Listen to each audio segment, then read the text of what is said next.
हामीले धेरै पटक सखरखण्डाको जरा त खाएकै हुन्छौँ, तर के तपाईँलाई थाहा छ यसको पात पनि एकदमै पौष्टिक हुन्छ। सामान्य देखिने यो हरियो पातभित्र लुकेका हुन्छ अमूल्य स्वास्थ्य लाभका भण्डारहरू। सखरखण्डको पातमा हुने फाइबर, पोलिफिनेल र एन्टिअक्सिडेन्टको तत्त्वले रगतमा सुगरको स्तर सन्तुलनमा राख्छ। यसले इन्सुलिनको कार्यक्षमतालाई सुधार गर्छ र सुगर अचानक नबढ्ने बनाउँदछ। उच्च रक्तचाप भएका बिरामीहरूका लागि यसले फाइदा गर्दछ। यसमा पाइने पोटासियम र म्याग्नेसियमले उच्च रक्तचाप सन्तुलनमा राख्दछ र मुटु रोगको जोखिम पनि घटाउँदछ। रगतको कमी अर्थात् एनेमिया भएका व्यक्तिहरूका लागि पनि यो लाभदायक रहन्छ। सखरखण्डको पातमा आइरन र फोलेट प्रशस्त पाइन्छ, जसले रगतमा हेमोग्लोबिनको स्तर बढाउँदछ।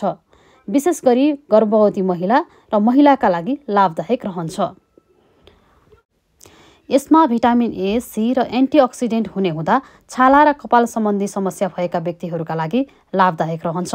यसले छाला र कपालमा चमक ल्याउनुको साथै बलियो बनाउँदछ।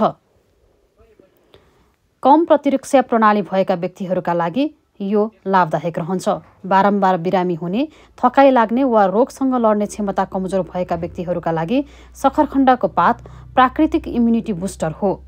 तर मृगौला अर्थात् किडनी रोगीहरूले अत्याधिक मात्रामा सेवन गर्नुअघि चिकित्सकहरूको सल्लाह लिनुपर्दछ, किनभने यसमा पाइने पोटासियम उच्च हुन्छ। एलर्जी वा पेट सम्बन्धी समस्या भएका व्यक्तिहरूले पनि सानो मात्रामा मात्र खान लाभदायक रहन्छ।